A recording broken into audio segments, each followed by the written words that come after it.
Freedom from the 3D matrix, a new era of responsible happiness and a 4D mindset.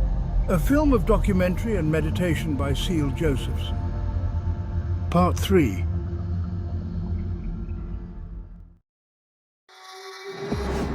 Understanding 3D space. Our journey into the quantum realm began with a fundamental shift in perspective, a challenge to our everyday understanding of reality.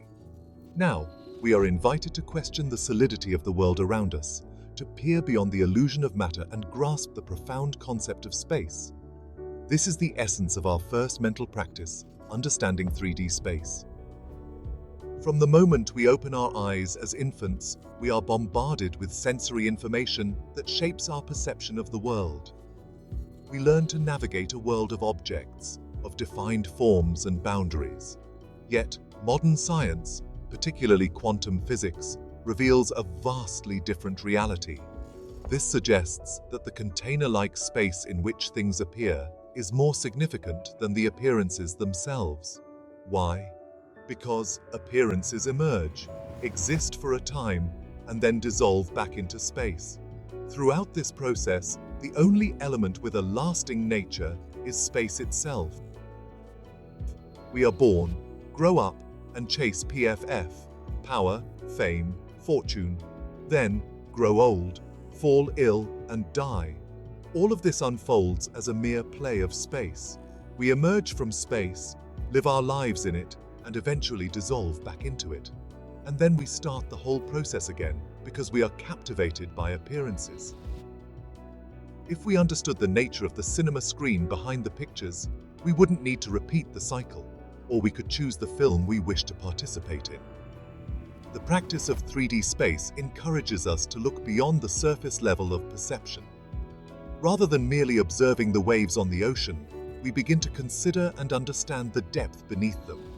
It invites us to contemplate the space within and around objects, to recognize that what appears solid is, at its core, mostly void space.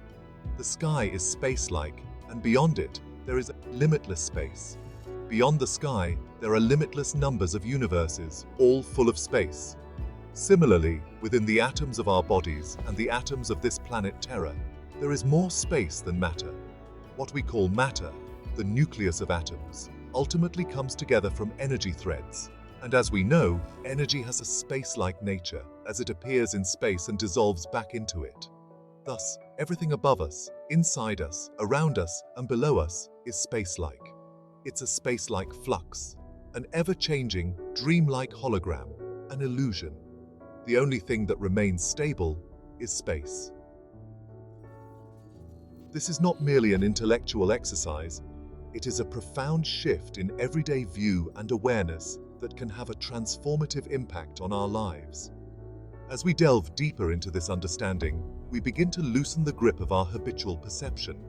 The rigid boundaries we impose on the world begin to dissolve, replaced by a more fluid and interconnected understanding of reality. This shift in perspective allows us to approach challenges with greater flexibility and to navigate life's uncertainties with more grace and ease.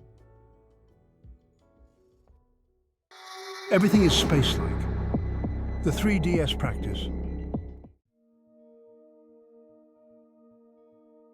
To truly grasp the concept of 3D space, we must journey into the heart of matter itself, the atom.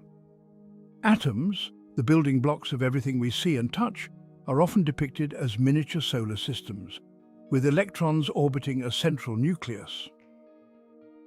While this model provides a basic visual, it fails to capture the astonishing reality of the atom's structure.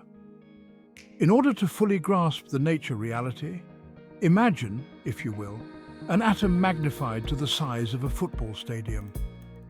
In this scenario, the nucleus containing protons and neutrons would be no larger than a marble placed at the center of the field. The electrons, those tiny particles whizzing around the nucleus, would be like grains of sand orbiting at the stadium's edge. The vast expanse in between, the space within the atom, would be, for the most part, void.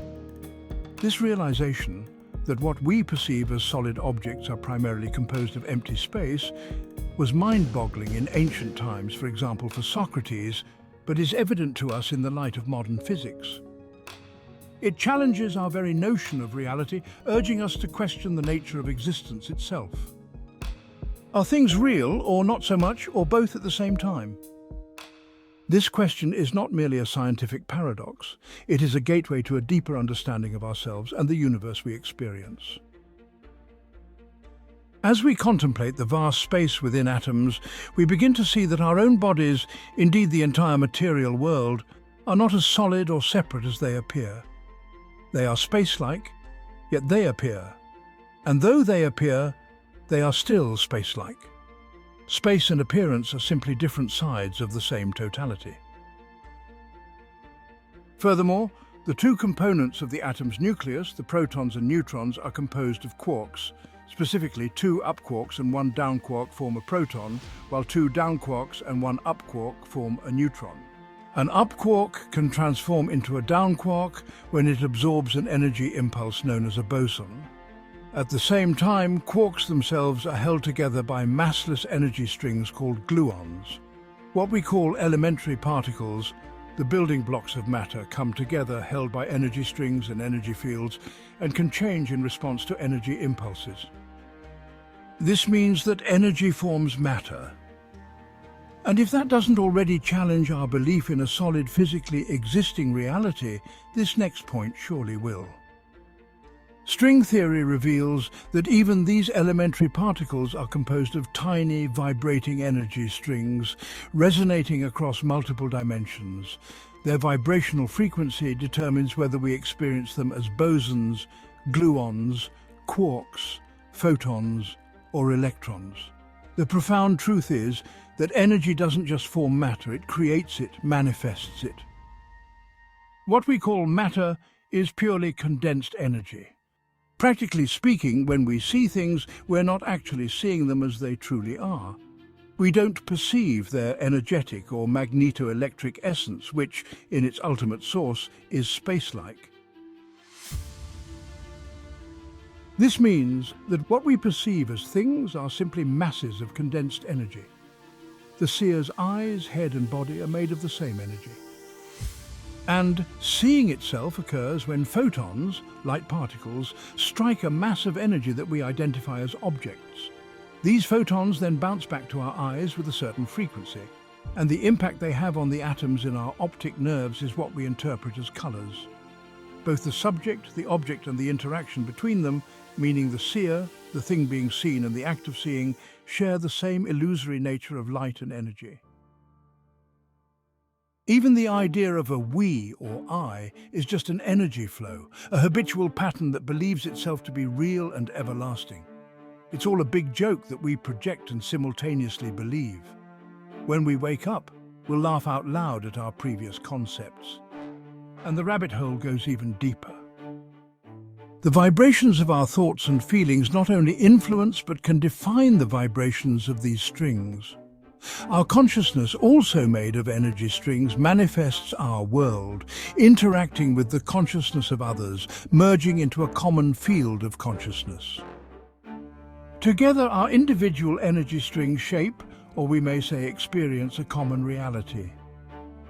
Yet, ultimately, these energy strings emerge from space, change, and eventually dissolve back into it. The only constant is space itself. Hence, everything in life is an illusory play of light and energy, both outside and within us. Energy and light condense, interact with other self-arisen constructs of energy and light, and magneto-electrically interfere and blend with them. Just as there is no separation between two beams of light or energy, when they meet, they merge into one. There is no true separation between us, our energy fields, and the masses of energy we perceive as objects. This is the world of appearances, an illusory play of energy and light.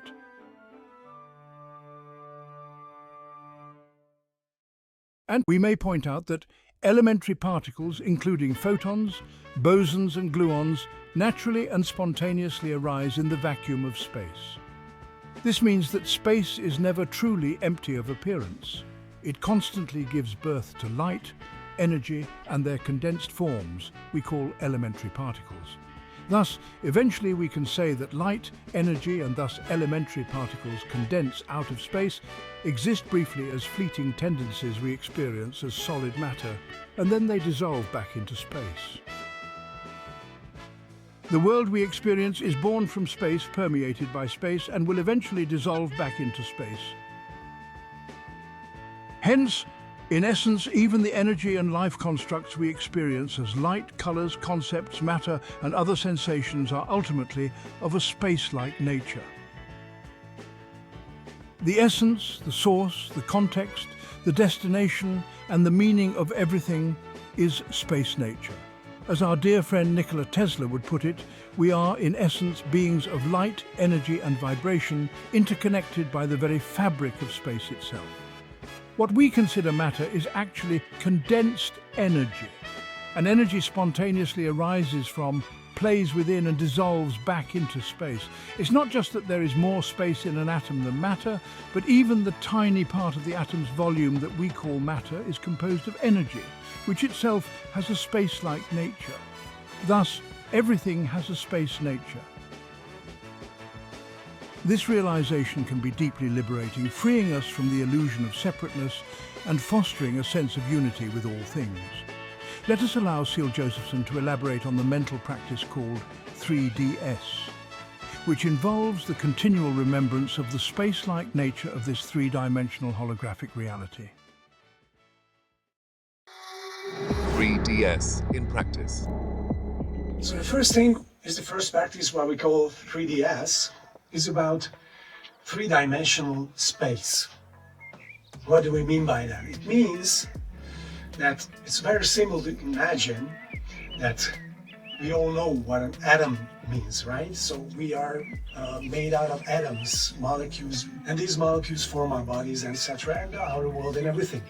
So there is more space between the electron and the nucleus than matter. And this refers on everything that appears in our world. So in this first practice in the 3DS, we're focusing on this space between the electron and the nucleus.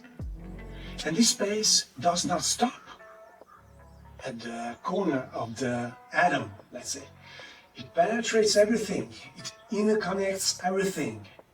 And this space interconnects us, it connects us, it's interpenetrating everything and everywhere. So this is what we are focusing on in the 3DS practice. We don't need to do anything special. We can sit any way we like. We just think about the space that penetrates everything in this 3D conceptual world we are facing. So let's think about it for a second. Space that penetrates everything, right? That's the first thing. We can do this while walking, talking, getting to the washroom, washing our clothes, or doing anything. We can just remember space, that everything is penetrated by space. This is the first practice. We can do it in the morning, in the evening, whenever we want, for as long as we want, for even a second, or for 10 minutes, or 2 hours, whatever we wish. So this is 3DS, remembering space. Why is it good for us? Because it gives us the relaxed mindset that the material world, as we consider it to be, is not that so hard and stiff. That whatever happens outside in the world, this turbulence of matter does not really matter so much. It's not that hard, it's not that stiff, it's more space-like. So it loosens our perception of reality. So the world becomes lighter, easier. We can move easier, consider what we hear easier. We can digest words easier. Let's say if somebody's chatting with us, alright, that's just space, vibration in space and so on. So we can relax our minds. And now, we're going to see a measurement performed with a space technology measurement tool that proves the efficiency of the 3DS practice. And this is the tool that we apply in this measurement. It's called Omega Standard, and one can buy this anytime from the website of Dynamic Technologies. To provide an objective measurement proof for the efficiency of the 3DS practice, I measured someone who happened to be near me at that moment. As I was visiting my mother, Aranka Zsigmond, I asked her participation to do this experiment with 3DS. At first, she was supposed to sit there without doing anything. There were no instructions of any kind. She is an artist, so her atelier, her gallery is full with art. She was just looking around with her everyday thoughts and feelings. When she paints, her thoughts are focused. When she doesn't paint, she likes to think about the big things out of the world. She enjoys and follows politics. During the first measurement, her everyday consciousness was measured. During the second measurement, though, she had to focus on space that penetrates everything, everywhere. Everything that we consider to be inner or outer, our bodies or their universe. It penetrates all phenomena. It penetrates all sensory objects we experience. We did a separate measurement both with closed and open eyes. The results were similar. When her focus was on space, performing the 3DS practice, her measurement results were a lot better. Now let us see the results, the details of this objective measurement. Here are the two distinct measurements. First, when she was not focusing on space at 12:39, and here, when she was focusing on space at 12:45. And the difference is enormous. Let us see quickly the details. Her complex state index increased from 13 to 48. This is about 3 or 4 times increase. Her tension index dropped from 500 to 144, which is a big drop. Her anxiety decreased. Her relaxed mindset improved. This is the explanation. The wider the columns are, the greater the vegetative balance is, meaning the balance of the sympathetic and parasympathetic nervous systems. Here's the vegetative index of the heart rhythm, how her heart reflected the change. Instead of the dominance of the sympathetic nervous system, her heart rhythm started to show an equilibrium state that regulates the autonomic nervous system. It's more balanced. Here we may see the neurohormonal regulation, how the hormonal activity reflects the change. First, the result was 15, that showed that the neurohormonal regulation was disrupted. And in a new measurement, it still shows some instability in the neurohormonal balance, yet the hormonal activity became almost 3 times more stable. And let us take a look at the energy pyramid. It also shows a significant increase in the energy resources and the way how she can balance these energies. Her psycho-emotional state index increased from 12 high stress level to 52 to a balanced state. Thus, keeping space in mind balances our emotions, makes us feel better, makes us feel good. Emotionally, we can feel almost 5 times better. The nervous system rhythm spectrum balanced itself from a mainly stressful level to a more harmonious level, while cheerfulness increased in a great amount. Her harmonization level of biorhythm increased from 15 to 37, from a disrupted level to a much better state.